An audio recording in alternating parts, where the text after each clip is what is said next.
Hello students, today I will teach you trigonometry. और आज से आप लोग जो है प्रॉपर नोट्स बनाएंगे। और आपको ट्रिग्नोमेट्री से मैं शुरू कर रहा हूँ। उसके पहले के जो चैप्टर हैं वो स्कूल खुलने पर आपको पढ़ाए जाएंगे, क्योंकि ट्रिग्नोमेट्री से आप आसानी से शायद सीख सकते हैं आप इस वीडियो के माध्यम से। ओके, तो आप बहुत ध्यान से समझिए। आपको ये फंडामेंटल जो मैं बताने जा रहा हूँ ये जरूर आना चाहिए, तभी आप जो है ट्रिग्नोमेट्री को अच्छे से समझ पाएंगे आगे के और एक्सरसाइज को सॉल्व कर पाएंगे। अंडरस्टैंड? देखिए, सबसे पहले त्रिकोणमिति को समझने के लिए आपको समकोण त्रिभुज समझना आवश्यक है। और समकोण त्रिभुज शायद आप बहुत अच्छे से 9th में समझ भी चुके हैं। समकोण त्रिभुज जानते हैं जिसका एक कोण 90 डिग्री होता है, जैसे ABC, angle B is 90 degree. ये क्या होता है? समकोण त्रिभुज होता है। अब इस समकोण त्रिभुज में जो 90 डिग्री एंगल होता है, इसके सामने की भुजा जो होती है इसको कहते हैं कर्ण। इसको कहते हैं कर्ण। हम कैसे रिप्रेजेंट करते हैं? हाइपोटेनस बोलते हैं। ठीक है। अब आप साधारणतः क्या कह देते हो कि ये सीधी खड़ी हुई भुजा है, ये लंब है, और इसको क्या कह देते हो? आधार है। आपको यहीं पर मेन समझना है जो मैं बताने जा रहा हूँ। लेकिन ऐसा नहीं होता है। त्रिकोणमिति में आपका कर्ण तो फिक्स होता है, कर्ण तो फिक्स होता है। ये जो है 90 के सामने वाली भुजा ही होती है, लेकिन लंब और आधार परस्पर बदलते रहते हैं। कैसे? देखो, इसमें एक रेफरेंस एंगल मानना पड़ता है। अगर हम इसको रेफरेंस एंगल मान रहे हैं तो ये इसके सामने जो भुजा होगी ये लंब होगी। अब ये कर्ण तो होती है फिक्स है 90 के सामने की भुजा, और जिसको रेफरेंस एंगल मानेंगे उसके सामने भुजा क्या हो जाएगी? लंब हो जाएगी। और जो तीसरी बची वो क्या हो जाएगी? आधार हो जाएगी। अभी यहीं पर अगर हम रेफरेंस एंगल बदल दें तो हमारा जो लंब और आधार है वो बदल जाएगा, कर्ण वही रहेगा। जैसे इसके बजाय हम इसको कह दें हमारा रेफरेंस एंगल है ये, तो अब इसके सामने की भुजा लंब हो जाएगी। अर्थात लंब कौन सी भुजा होती है? लंब वह भुजा होती है जो कि रेफरेंस एंगल के सामने होती है। वह साइड क्या कहलाती है? लंब कहलाती है। अब ये आधार हो गई। आपको ये जब तक नहीं समझ में आएगा आप त्रिकोणमिति शुरू नहीं कर पाएंगे। क्या कि 90 डिग्री के सामने भुजा क्या होती है? कर्ण। और जिसको रेफरेंस एंगल मानोगे उसके सामने भुजा हो गई लंब, और जो तीसरी भुजा होगी वो आधार हो जाएगी। समझ पा रही है? जैसे हम अगर कोई दूसरा ट्रायंगल बना दें, ये चलिए मैंने ऐसे बना दिया, ये 90 डिग्री है, ABC, ए इज 90 डिग्री, तो कर्ण तो पता है 90 के सामने की भुजा हो जाएगी ये। अब आधार और लंब हम किसको लें? हम अगर इसको रेफरेंस एंगल मान रहे हैं, ये रेफरेंस एंगल है, तो इसके सामने की भुजा ये लंब होगी, और ये कौन सी हो जाएगी? आधार हो जाएगी। समझ पा रहे हैं? और अगर हम रेफरेंस एंगल बदल दें, यदि हम रेफरेंस एंगल अपना जो है बदल दें, इसको रेफरेंस एंगल मान ले, संदर्भ कोण, तो अब इसके सामने की भुजा ये जो है ये लंब हो जाएगी। अर्थात लंब क्या होती है ये आप जान लीजिए। लंब होती है जो हम संदर्भ कोण मानते हैं उसके सामने की भुजा। तो इस प्रकार हमारे समकोण त्रिभुज में जो है 3 भुजाएं जो होती हैं, लंब, कर्ण, आधार, उनका निर्धारण आप किस प्रकार से करते हैं? कर्ण का निर्धारण 90 डिग्री कोण देख के, और लंब का निर्धारण रेफरेंस एंगल के सामने की भुजा, और आधार का निर्धारण आप कैसे करते हैं? जो तीसरी भुजा बचेगी वो हमारी क्या होगी? आधार। कर्ण को हम K से लिख ले रहे हैं, आधार को A से, और लंब को L से। तो अब ये 3 साइड्स हैं। इन 3 साइड्स में 6 रेशियो बन सकते हैं जिनको हम कहते हैं त्रिकोणमितीय रेशियो। त्रिकोणमितीय अनुपात, इनको हम कहते हैं ट्रिग्नोमेट्रिकल रेशियोज। तो ये केवल 6 रेशियोज पॉसिबल हैं। जैसे एक हो सकता है लंब बटे कर्ण, ये बन गया। एक हो सकता है आधार बटे कर्ण, और एक हो सकता है लंब बटे आधार। 3 हो गए। अब इनका उल्टा कर दीजिए, लंब बटे कर्ण है, यहां क्या लिख दीजिए? कर्ण बटे लंब, और यहां इसका उल्टा कर दीजिए, कर्ण बटे आधार, और यहां पर इसका उल्टा कर दीजिए, इनवर्स। उल्टा मतलब यहां पर इनवर्स होता है, आधार बटे लंब। हमने क्या किया, 3 ये बन गए हमारे, और 3 को मैंने कैसे इनवर्स करके मतलब अंश और हर को मैंने चेंज कर दिया। तो केवल 6 ही रेशियो बन सकते हैं आप देखिए, और कोई रेशियो नहीं बन सकता है, कोई भी अनुपात नहीं बनेगा। तो इन रेशियो में जो सबसे पहला है इसको हम कहते हैं साइन। अब हम यहाँ कोण कौन सा लिखेंगे, जिसको रेफरेंस एंगल माना है, हम थीटा भी लिख सकते हैं, ए भी लिख सकते हैं। तो इसको रेफरेंस एंगल माना है, तो यहाँ पर हमने क्या लिखा, साइन थीटा। जो दूसरा है इसको कहते हैं कॉस, कॉस थीटा। जो तीसरा है इसको हम कहते हैं टेन थीटा। अब साइन ये होगा, इसका इनवर्स ये लिखा है, तो साइन का इनवर्स होता है cosec, COSEC, cosec theta. Spelling आप देख लीजिए। जो ये है ये किसका अपोजिट है, इनवर्स है कॉस का, तो कॉस का अपोजिट ये होता है सेक, SEC। ये टेन है, और टेन का अपोजिट यहां पर क्या होता है, कॉट होता है, कॉट थीटा। आप अच्छे से समझ लीजिए और लिखना भी, क्योंकि आप ये सब कभी नहीं पढ़े हैं। कुछ लोग यहाँ सेक लिखते हैं, फिर इक्वल टू के बाद थीटा लिख देते हैं। पहले आप sine cos tan, cosec sec cot, इसके बाद थीटा तुरंत लिखेंगे, तब इक्वल का साइन लगाएंगे। तो ये 6 ट्रिग्नोमेट्रिकल रेशियो बनेंगे, जिनको कहते हैं sine cos tan, cosec sec cot. अच्छा, याद करने का तरीका भी कुछ लोग बताते हैं कैसे याद किया जाए। अगर हम पूछे साइन थीटा क्या होता है, आप कहोगे लंब बटे कर्ण। कॉस क्या होता है, आधार बटे कर्ण। टेन क्या होता है, लंब बटे आधार। ऐसे कॉसेक कर्ण बटे लंब, सेक कर्ण बटे आधार, कॉट आधार बटे। अब याद कैसे करोगे, देखो ऐसे लिख दो, लाल बटे कक्का, ऐसे लिख लीजिए, ठीक है। ये जो है sign cos ten, sign cos ten, और नीचे कॉसेक सेक कॉट, ऐसे आप याद कर लीजिए। ये क्या है, कॉसेक है, वो कॉट है। तो कैसे देखो, साइन कॉस टेन लाल बटे कक्का, आप कैसे याद करोगे, साइन कॉस टेन लाल बटे कक्का। तो साइन का मतलब है लंब बटे कर्ण, कॉस का मतलब आधार बटे कर्ण, टेन का मतलब लंब बटे आधार, ठीक। अब कॉसेक से कॉट, कक्का बटे लाल, ये ऊपर ये नीचे, तो कॉसेक क्या हो जाएगा, कर्ण बटे लाल, सेक हो जाएगा कर्ण बटे आधार, और ये जो होगा कॉट हो जाएगा, ये हो जाएगा आधार बटे लंब। समझ में? तो ये याद करने का तरीका हो जाता है, साइन कॉस टेन लाल बटे कक्का, साइन लंब बटे कर्ण, कॉस आधार बटे कर्ण, टेन लंब बटे आधार, और कॉसेक से कॉट कक्का बटे लाल। कॉसेक मींस कर्ण बटे लंब, और सेक का मतलब कर्ण बटे आधार, और कॉट का मतलब हुआ आधार बटे लंब। तो इस प्रकार से आपको पहले तो ये याद करना पड़ेगा कि ये हमारे इतने रेशियोज होते हैं। अंडरस्टैंड? ठीक है। अब आपको पाइथागोरस प्रमेय तो आनी ही चाहिए। पाइथागोरस प्रमेय 9th में भी आप पढ़े हो कि कर्ण का स्क्वायर इक्वल टू लंब का स्क्वायर प्लस आधार का स्क्वायर। ये भी फार्मूला हमारा इसमें जो होगा यूज होगा, ठीक है। अब दो फार्मूले और मैं बता दे रहा हूं आपको, दो फार्मूले आप और देख लीजिए, यहीं से निकल करके आएंगे। अगर हम यहां पर आधार से भाग कर दें दोनों जगह, या आप डायरेक्ट देख लीजिए, टेन थीटा आपको भी हमने बताया है लंब बटे आधार, ये मैंने आपको टेन थीटा बताया है।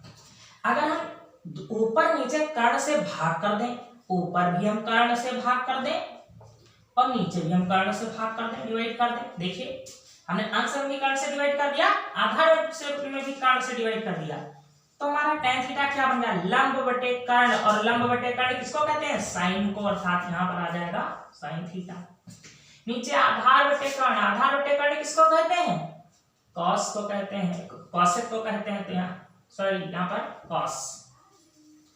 कॉस वाला लिख लीजिए, कॉस थीटा बराबर क्या आया था आधार बटे कर्ण। ये तो देखिए जहां पर आधार बटे कर्ण है, यहाँ पर हम क्या लिख सकते हैं, कॉस थीटा लिख सकते हैं। तो ये एक हमारा छह फार्मूला। सातवां एक और आ जाता है कि tan थीटा बराबर साइन बटे कॉस। अब अगर ऐसे कॉट थीटा हम निकालें, तो कॉट जो होता है tan का अपोजिट होता है, इनवर्स होता है, तो यहाँ पर कॉट जब लिखोगे तो कॉस ऊपर हो जाएगा और साइन नीचे हो जाएगा। तो ये इतने फार्मूले आप और लर्न कर लेंगे। समझ पा रहे हैं? फिर एक्सरसाइज हम शुरू कर रहे हैं और फार्मूलों की जो आवश्यकता होगी वो हम बताते रहेंगे। Now I will teach you exercise first 8.1. 8.1 exercise 8.1। देखिए पहला क्वेश्चन है त्रिभुज एबीसी में जिसका कोण बी समकोण है। पहली बात इसमें जिसको कहे वही समकोण लिखना है। जैसे कहा बी समकोण है तो बी यहां लिखिए 90 डिग्री, ठीक है, त्रिभुज एबीसी में। और बाकी ए बी चाहे जहां आप लिख लीजिए, ए और बी, मैंने बी यहाँ ए सी चाहे जहां लिख लीजिए, लेकिन जिसको 90 कहा है उसको वहीं पर लिखना है। इसमें कहा है ए बी बराबर 24, ये ए बी है 24 सेंटीमीटर, और B C equal to 7, B C equal to 7 centimetre, B C equal to 7 centimetre. फिर लिखा है निम्नलिखित का मान ज्ञात कीजिए, साइन ए का, कॉस ए का, साइन सी का, कॉस सी का। तो सबसे पहले तो आपको तीनों साइड्स निकाल लेनी है, ठीक है। सबसे पहले आपको तीनों साइड निकाल लेना होता है। तो हमको कौन सी साइड नहीं पता है? कर्ण, ठीक है, क्योंकि 90 के सामने भुजा होती है कर्ण। तो हम लिखेंगे कर्ण स्क्वायर बराबर आधार स्क्वायर प्लस लंब स्क्वायर। क्वेश्चन नंबर 1 हम बता रहे हैं आपको। तो कर्ण स्क्वायर बराबर 7 का स्क्वायर प्लस 24 का स्क्वायर, कर्ण स्क्वायर बराबर ये आपका 625 आ जाएगा, कैलकुलेट कर लीजिए, और कर्ण इक्वल टू आ जाएगा 625, कर्ण बराबर आ जाएगा ये 25, ठीक है। कर्ण इसमें आपका 25 आ जाएगा। अब आपको जो निकालना है क्वेश्चन साइन ए, देखिए ये हमारा 25 यहां पर मैंने लिख दिया, अंडरस्टैंड। अब देखिए क्वेश्चन जो 1 है इसमें हमको निकालना है 1 का 1 पार्ट इसमें निकालना है साइन ए। तो साइन ए लिखिए और सूत्र लिखिए, साइन ए बराबर क्या होता है? लंब बटे कर्ण, ये होता है। अब ए के लिए देखिए लंब कौन सी भुजा होगी? ए ये है तो ये रेफरेंस एंगल यहां लिखा है ए, तो ए के सामने की भुजा हो जाएगी लंब, ये लंब हो गया। कर्ण तो वही रहेगा, ये आ गया, समझ में। और दूसरा निकालना है कॉस का मान, इसी में कॉस ए, कॉस ए होता है आधार बटे कर्ण। तो ए के लिए आधार क्या होगा? देखो ये ए है तो ये तो लंब होगी सामने की भुजा, तो आधार क्या हो जाएगी? 24 अपन कर्ण तो वही रहेगा, कर्ण नहीं चेंज होता, केवल बदलता है क्या है? लंब और आधार। तो इस पे रेफरेंस एंगल किसको माना है? ए को, तो ये रेफरेंस एंगल माना है, तो ये लंब थी और ये क्या थी? आधार थी, और कर्ण वही थी। तो पहला क्वेश्चन हो गया। अब इसी में दूसरा क्वेश्चन देखिए क्या है। दूसरा क्वेश्चन आपका है साइन सी, साइन सी, सूत्र तो वही होगा लंब बटे कर्ण, समझ पाए। अब देखिए जब C को रेफरेंस एंगल मानेंगे, ये रेफरेंस एंगल नहीं है, तो लंब कौन सी भुजा होगी? बताइए कौन सी लंब होगी? C को रेफरेंस एंगल माना है तो इसके सामने भुजा ये लंब हो जाएगी और ये आधार हो जाएगी। जो कोण मानोगे उसके सामने भुजा लंब होगी सदा। तो ये 24 क्या हो जाएगी? लंब, और कर्ण कौन सी हो जाएगी? 25 हो जाएगी, समझ में। देखो रेफरेंस एंगल बदल गया तो लंब का मान बदल गया। अभी जब ये रेफरेंस एंगल था तो लंब 7 था, ठीक है, और जब ये C ले लिया तो ये हो गया cos C, cos C, cos बराबर आधार बटे कर्ण। ये आपको याद करना पड़ेगा, वहां से याद कर लीजिए जो फार्मूले में हमने बताया। अब C के लिए ये C है तो लंब कौन सी है? ये, तो आधार क्या होगी? 7/25, ठीक है। तो इस प्रकार से आपका पहला क्वेश्चन हल हो जाता है, समझ पा रहे हैं। पहले आपको तीनों साइड चाहिए, तीनों साइड के पास जो यहाँ एंगल हो उसको बनाइए और उसके सामने भुजा लंब हो गई, उसके बाद आप सूत्र लिख दीजिए, उसका मान रख दीजिए, बस काम हो गया। नेक्स्ट क्वेश्चन देखिए।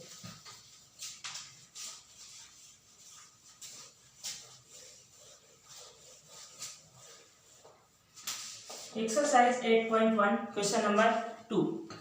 आकृति दी हुई है, आकृति में है पी क्यू आर,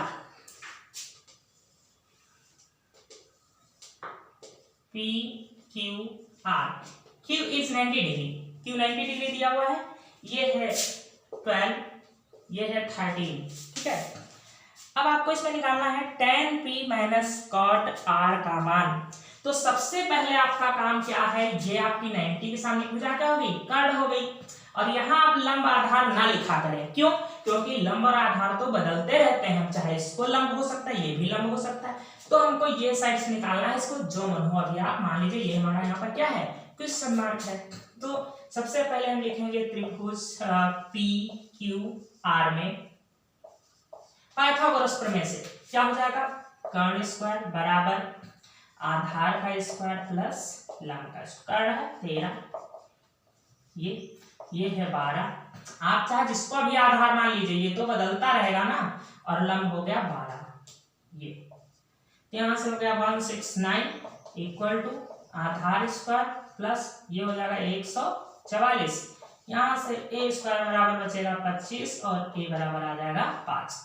तो आपने चाहे आप ये लंब कर्ण आधार लिखा करें, इससे बेस्ट तरीका आपको बताएं, आप अभी लंब कर्ण आधार ना लिखें। चलिए इससे भी अच्छा तरीका ये है कि हम लिखे पी आर ये equal to P Q square plus Q R square. क्यों, क्योंकि कर्ण फिक्स है, बाकी तो बदलता रहेगा, तो हम आधार क्यों कहें उसको। तो ये करिए तो उससे भी अच्छा है कि पी आर की जगह 13, पी क्यू क्या है, ये 12 है और क्यू आर हमको निकालनी है, ठीक है। तो उसी प्रकार सॉल्व कर लीजिएगा। क्यू आर बराबर कितना आ जाएगा, अंडर 25 आ जाएगा एंड क्यू आर बराबर 5 सेंटीमीटर। अंडरस्टैंड, ये सब सेंटीमीटर में दिए हुए हैं यहाँ पे मान सेंटीमीटर। तो हमारा ये आ गया 5 सेंटीमीटर। हम यहाँ तो कर्ण लिख लेंगे, लेकिन यहाँ लंबाधार नहीं लिखेंगे क्योंकि ये बदलते रहते हैं। तो अब जब आप पाइथागोरस फार्मूला लगाइएगा तो इसमें भी लंब कर्ण आधार लिखिए ही नहीं, इसमें आप डायरेक्ट पी क्यू ये लिखिए। जिससे क्यों, क्योंकि अभी इसमें कर्ण तो पता है, लेकिन लंब आधार बदलता रहेगा, तो किसको लंब आधार मान लोगे, इसलिए पी क्यू आर लिखे ज्यादा बेटर है। अब देखिए हमको चाहिए उसका मान tan p का मान। पहले tan p, tan होता है लंब बटे आधार, ठीक है।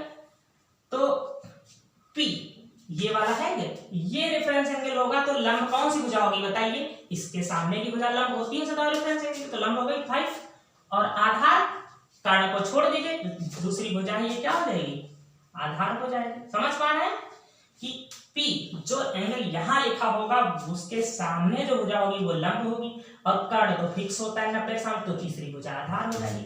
और दूसरा आपको निकालना है इसमें cot r, cot r। अब r पहले तो cot होता क्या है, cot होता है आधार बटे लंब, tan का जस्ट उल्टा होता है, ठीक। अब r कोण आपको लेना है ये वाला, ये नहीं लेना है। तो अब इसके लिए लंब कौन सी भुजा हो जाएगी, जो कोण लोगे उसके सामने भुजा लंब, लंब हो गई 12, आधार हो गई 5। तो अब आधार बटे लंब लिखोगे तो हो जाएगा 5 बटे 12। अब आधार हो गया 5 और लंब हो गया 12। अब आपको निकालना है किसका मान, tan p minus cot r। तो tan p का मान क्या है 5 बटे 12 माइनस उसका भी मान है 5 बटे 12, घटाओगे क्या आ जाएगा 0। समझ पा रहे हैं। तो इस प्रकार से आपके 2 क्वेश्चन हमने सॉल्व कर दिया। एक और बताएंगे, उसके बाद में आप थोड़े क्वेश्चन इसके अपने आप हल करोगे, ठीक।